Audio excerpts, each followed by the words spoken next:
Hello and welcome once again to the video. In this one, as you can see from the title, I will be continuing my series. I haven't done one for quite a while, but my series looking at Grand Prix circuits. Just a brief look. And today I'll be doing the Monaco Grand Prix and Monte Carlo, a circuit in Monte Carlo.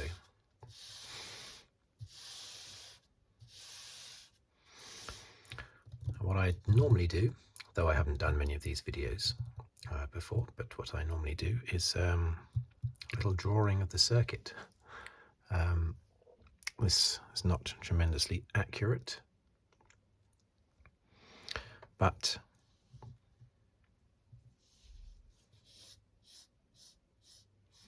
it's just a bit of fun. Now I have to try and make sure that I don't run out of space. So it sort of comes up there. It's going to be very basic actually. I don't want to. So let's say that comes around there. Just want to get the that would come around there, wouldn't it? That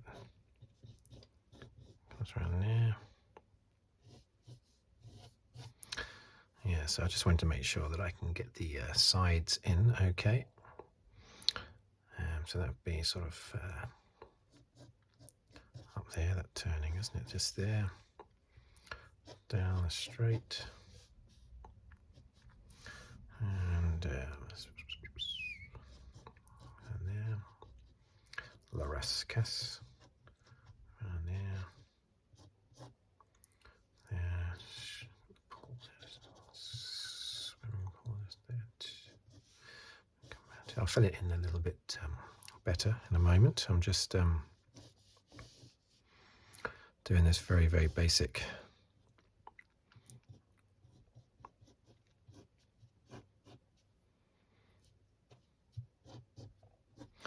You might recognize parts of it. Hopefully you do. Hopefully you do recognize parts of it, and it doesn't look like a completely different circuit.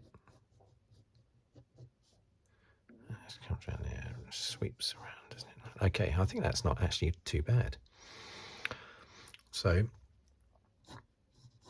let's fill in a little bit more. So there you've got, that's Saint Devote, isn't it? I don't normally remember corners or straights on Grand Prix circuits. I don't really pay much attention to that sort of thing. Maybe I should. But Monaco is one of those where I do actually know some of them. Like, for instance, Massenet. What I don't know is how to spell them necessarily. So I did have to double check that is how you spell Massenet. I can cope with Casino. Then you've got, comes around there, doesn't it? For what I tend to still call Lowe's hairpin, but it's now called Grand Hotel hairpin. Is it still called the hairpin? I assume it is. And then you come around here for Portier, where Ayrton Senna crashed in 1988. And then hopefully this is all in thing. I'm going to go over this with a thicker pen, I think, in a minute.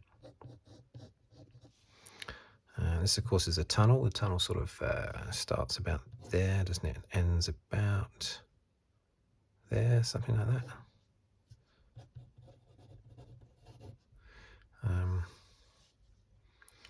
We've got around here, we've got to back.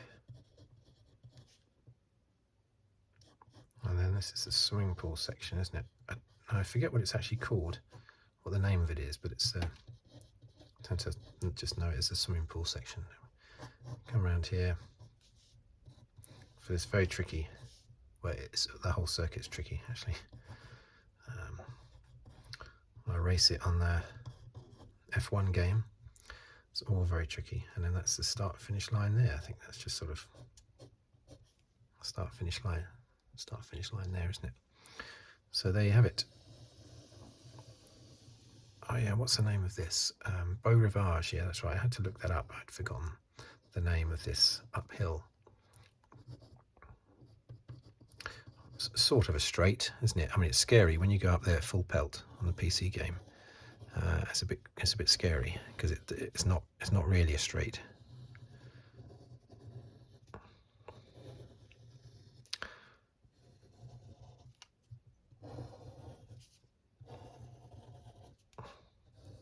Okay, it's turned out quite well. Normally when you do this sort of thing, you run out of space and you have to squish it in the corner. But this has actually turned out quite well. And the lid of my pencil didn't break at all. And normally it breaks every time I use it.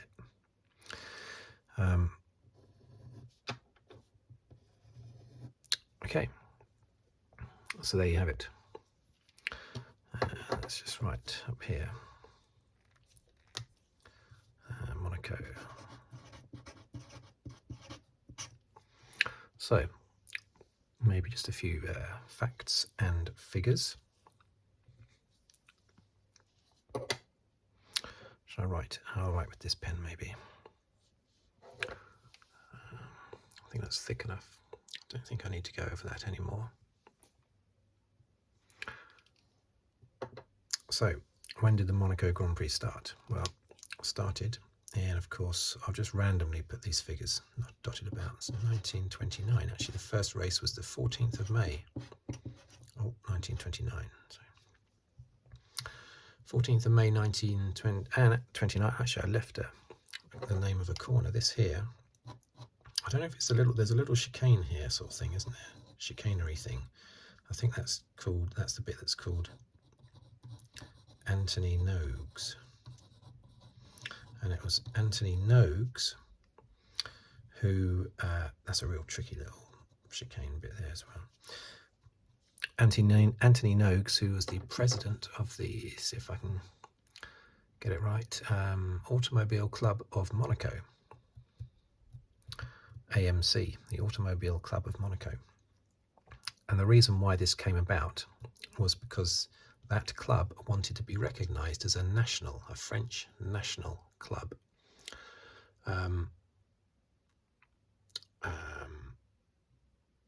I assume it was national, or maybe it was just within Monaco. Maybe they just wanted to be recognised as an official Monaco circuit, as opposed to a French circuit, a French club, sorry. But anyway, because the race that they held every year, which was the Monte Carlo Rally, that covered a few European countries. And so it wasn't classed as a national event. So Anthony Nogues came up with the idea of having a race that was completely enclosed within Monaco. And that's what the Grand Prix was. So his whole reason for creating the Monaco Grand Prix was just so that, I don't know why I put the lid back on, was just so that the club that he was president of, the Automobile Club of Monaco, was able to be recognised as a national club. The thing that I'm a bit thrown on though was it national as in Monaco or national as in French? Anyway, doesn't really matter. So that's what they did. He created the Monaco Grand Prix just in order to get that club recognised as a national club. And the first race was won by, I think he was an English driver, and his name was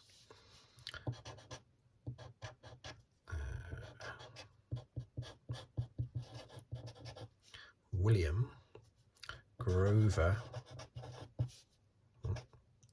Williams, shortened simply to Williams. He was the first winner in and I had to look this up because I didn't actually know this bit. I didn't know what car he was in. Bugatti Type 35B. Not necessarily the best car, but this was an invitation event, and some of those that were invited, like the best team in the world at the time, which is Alfa Romeo. I think Mercedes were they doing their stuff at the time? Auto Union might have been as well. Anyway, some big teams didn't actually bother turning up because they didn't think much of it. Something they later regretted, no doubt. So it wasn't necessarily the best driver or the best team, but they were the first winners in 1929, on the 14th of May, 1929. The guy in second place was probably the guy who was seen to be the best Grand Prix driver at the time, and that was Caracciola. What was his first name? I can't remember. Anyway, Caracciola, German driver. 3 times a winner of the European Grand Prix Championship, which predated the F1 World Championship. Only ran for a few years in the 30s, and it was just points. Points were awarded for results from a few European races, so it wasn't a big deal really. But anyway, he was 3-time European Grand Prix champion, Caracciola. He started 15th in this race in 1929, and came through to finish second after he spent 4.5 minutes messing about in the pits, refueling and doing other things. The toilet break probably. And because of that came second.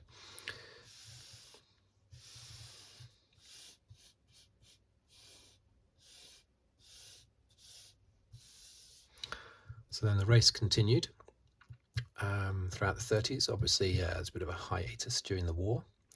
And of course, it was there, I think in 1951, I think it was 1951 the first, no, 1950, I think was I think Monaco was in the first year of Formula One. I think it was 1950.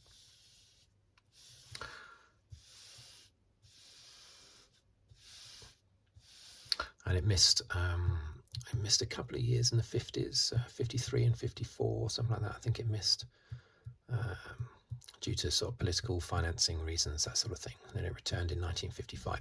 And of course, it has been on the calendar ever since, up until now. I don't think there was one was there one in 2020 due to the pandemic? I don't think there was one in 2020. But obviously, there's definitely there's obviously one this year, of course. I was just about to say for a second it's been cancelled this year, but I was thinking of Imola, of course. It was cancelled this year, not Monaco. The terrible flooding in Imola. But yes, Monaco is still on. There's only been one Monegasque winner, and that was one of the guys actually responsible for setting up the Grand Prix in 1929. He was the main driver actually that set it up, although he couldn't take part in that first race in 1929. He was racing somewhere else. But he's the only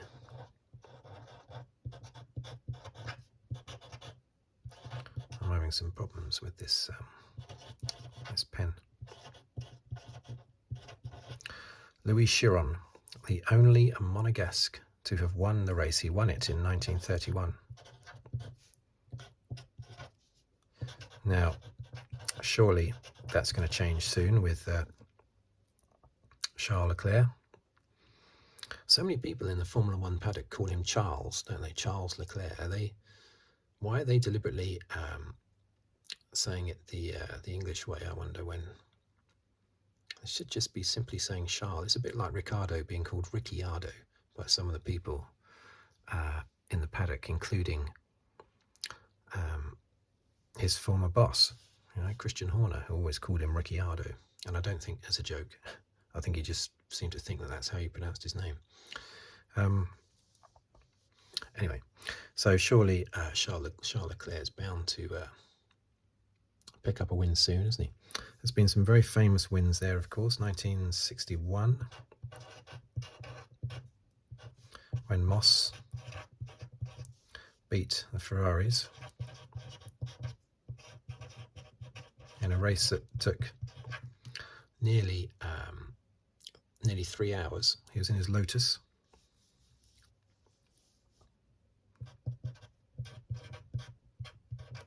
So that was a real British win. That was fantastic. Stirling Moss in his Lotus. Defeating the Ferraris. The Ferraris came, well, there were quite a lot of Ferraris in the race, but the leading ones came second, third and fourth. Wolfgang von Trips was one of them. Who was the guy in second place, though? I can't remember the guy in second place, but he was just behind Moss.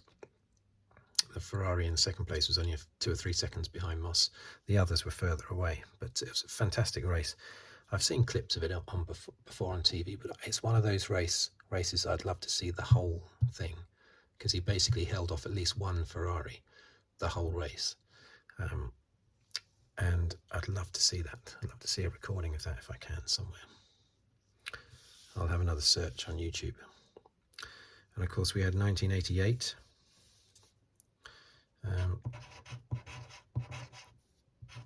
The Senna crash.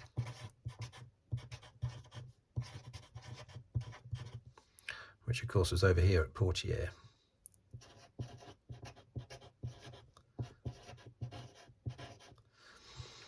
I think it was there, pretty sure, just before, yeah, it was just before going into the tunnel. A whole minute ahead of teammate Alain Prost, with just a few laps to go, and just a little lapse in concentration or a slip on the steering wheel or a slip on the pedal, anything like that can cause it, of course, at any time. And boom, into the barriers he went. He was so distraught he didn't go back to the team, didn't go back to the paddock. Instead he just went straight to his apartment, which might have been even closer because he lived right next to the circuit. He just went back to his apartment, and the team didn't see him for the rest of the day. He was so annoyed with himself, basically. And then, of course, what other great races? Oh, of course, 1982. Jumping about a little bit with the dates, but 1982 are the all-time classic, which was actually the first race that I ever watched live all the way through. The 1982 Monaco Grand Prix. So it was you can see why I became hooked on Formula One, because this was amazing. It was led by Arnoux for the first 20 laps or so. He then had engine problems and retired. He was in his Renault.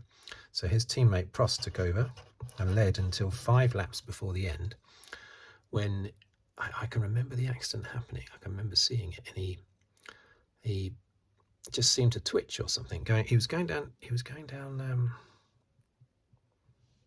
gone past here. He was going down here. I'm sure he was going towards Tabac. Yeah, it's down. It's definitely this bit here, I think. I'm gonna commit to that. Put Prost.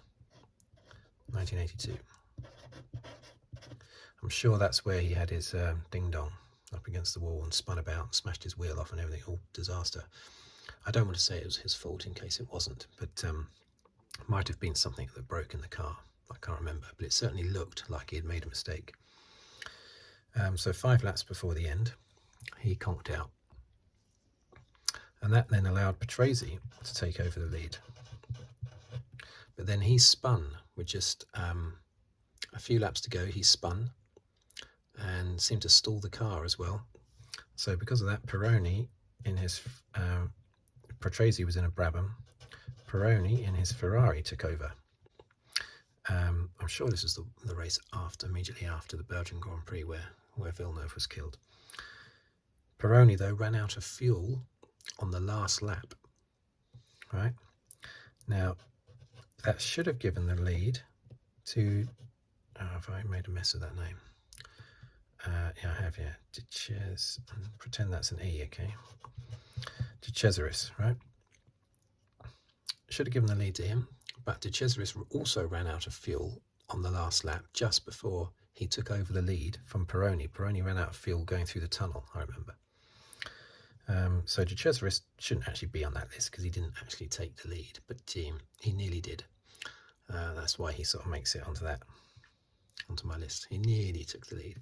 I think, didn't Derek Daly, wasn't he? Or he should have been taking the lead, but I think his car conked out as well. Anyway, Patrese, then having had his car jump started by the side of the track, which wouldn't have been allowed in years after that. But Patrese then took over the lead again, and this time went on to win the race. which I think might have been his first Grand Prix win. But that was amazing, 1982. And you got 1984, when Mansell held the lead, and then spun on. It was in bad weather, pouring rain, and his one of his tires just touched the white road markings, and that were wetter than the tarmac, and he spun because of that. Spun out of the lead. Terrible. He had never won a race at that stage. Didn't win a race until 1985. So he spun out. That then let Prost take the lead. Or was it Stefan Beloff? I think it might have been Stefan Beloff, you know. I think Beloff then took the lead. No, I've got that wrong, sorry. Mansell retired. That then left Prost in the lead. And Prost won the race, but Senna and Stefan Beloff in the Tyrrell were catching Prost massively, and the race was stopped early in order to secure a Prost win, I think. Prost was waving his arms frantically, saying the race should be stopped. You know, unsurprisingly, since he was in the lead. But of course, the problem is, it ended up, you could say, costing him the World Championship, because half points were awarded for the race because it was stopped early. So instead of 9 points, he got 4.5 points for the win because it was stopped early. He was just a few seconds ahead of Senna. I'm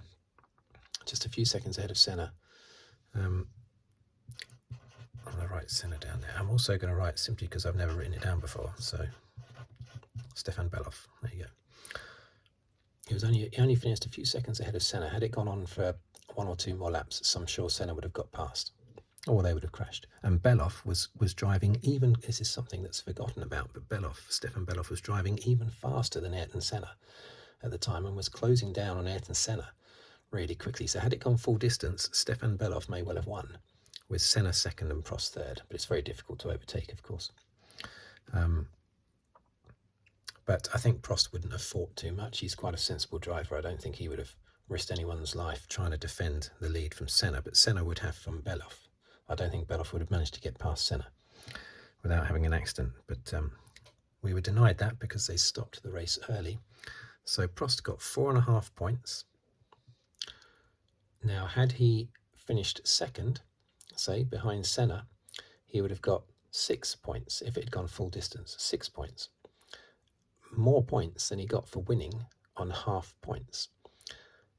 1.5 points more. And of course, he lost the championship that year to Lauda by 0.5 point.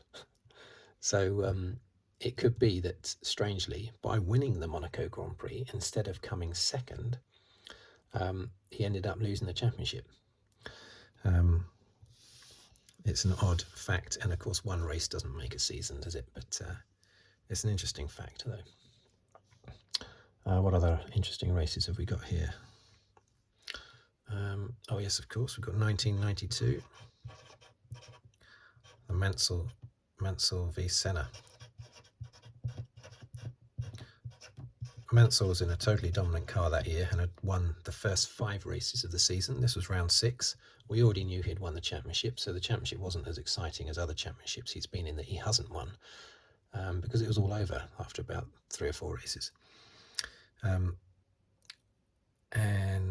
Mansell was leading this one comfortably, and then got a puncture with about 10 laps to go. He had to come in, have a pit stop. Senna just managed to take the lead. Just as Mansell was coming out of the pits, Senna just managed to get in ahead of Mansell. And then they had a ding-dong duel for about 7 laps. Senna driving fantastically on worn-out tyres to hold off Mansell, but Mansell driving fantastically to stay within about 0.5 millimetre of the rear of Senna's car for those 7 laps as well. So they just put on a fantastic show of synchronized driving, basically, like the red arrows. I mean, it was just unbelievable to watch. They were both just as good as each other in that race, and those last 7 laps, fantastic. Great advert for them it was. Mansell would have been devastated because he never managed to win the Monaco Grand Prix. That was basically his last chance to win the Monaco Grand Prix. And he had retired from the lead in the past as well. Most noted, well, 1984, of course, he retired from the lead, and also in 1987 when he dominated the race. Retired from the lead then as well, as he virtually did in every race in 1987. Half the races he seemed to retire from in 1987. Okay, and the other one I just wanted to mention was 1996.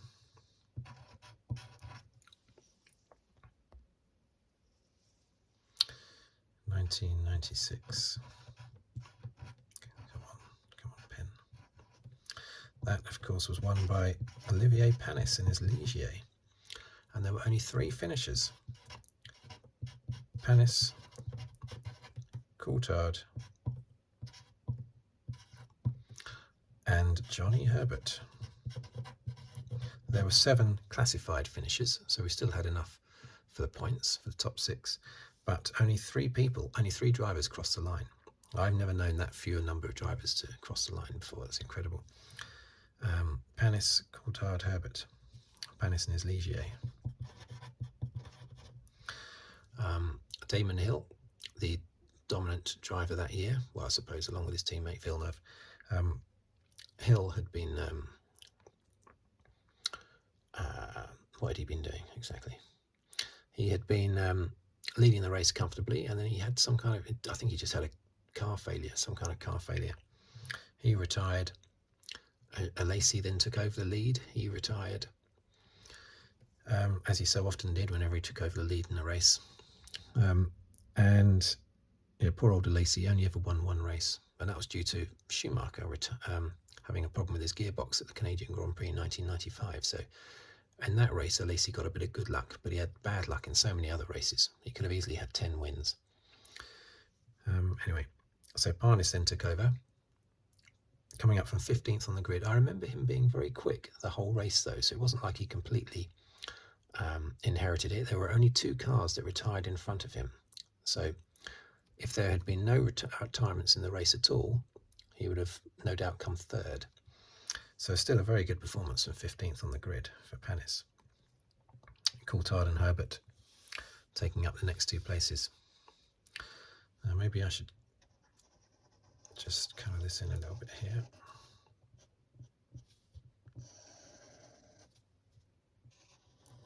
So it stands out a little bit.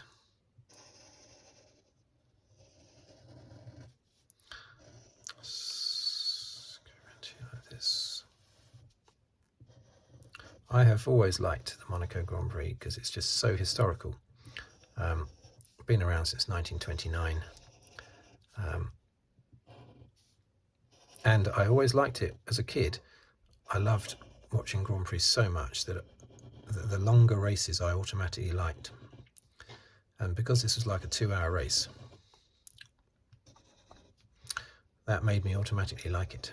But it's more of a time trial than a race, really, isn't it? I mean, it's all about the qualifying for starters. So it's like in the Tour de France, you have sections that are time trials, and that's what this is like, really. So I think it has its place in Formula One, but just like in the Tour de France, it's more of a time trial when you get those sections in the Tour de France. It's also in length. It's only 161 miles, the race distance. Now, every Grand Prix, the FIA rules state that every race should be at least 190 miles in length. I thought it was 200 actually, but I did notice today when I was doing a little bit of research, it's actually 190 miles. But Monaco gets away with being the only one that doesn't have to follow that rule. 161 miles. And the reason being simply because 169 miles is long enough. You know, that's like an hour and 45 minutes. The race would be too long if they were doing 190 miles. Because the race is obviously very slow. The cars, they look very fast, but compared to other circuits, they're driving slow. So it would take, I don't know, 2.5 hours, 2 hours, 20 minutes, something like that, to do 190 miles. So that's why they allow Monaco to just do this amount, 161 miles.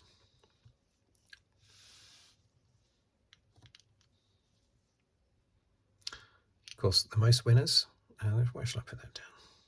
Maybe up here. The one with the most wins is, of course, Senna, with 6 wins. However, Mr. Monaco was Graham Hill. That's what he was known as anyway. But he only won 5. But after you've given him that title, you can't then take that title away when someone passes him, can you? So he's still Mr. Monaco, even though he's less than Senna. And of course, we've got Michael Schumacher, also on 5 wins. I think what makes it more impressive for Graham Hill is that he only won 14 races in his career. So 5 of them were at Monaco. So that's impressive. Whereas with Schumacher, I mean, he won 91 races. So the law of averages means that probably 5 of them would be at Monaco. Doesn't mean he excelled necessarily at Monaco. He just excelled everywhere. Same with Senna with his 41 wins. But Graham Hill, only 14 Grand Prix victories. 5 of them at Monaco. That's why he stands out as Mr. Monaco.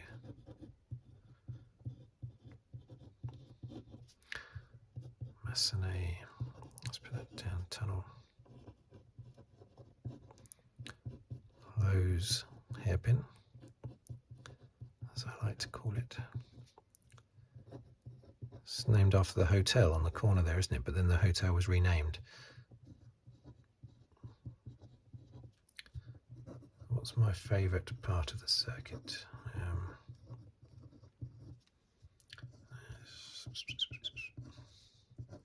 Probably has to be the tunnel.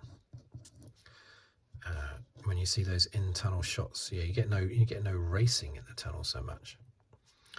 But the shots from inside the tunnel with the sound and everything, fantastic.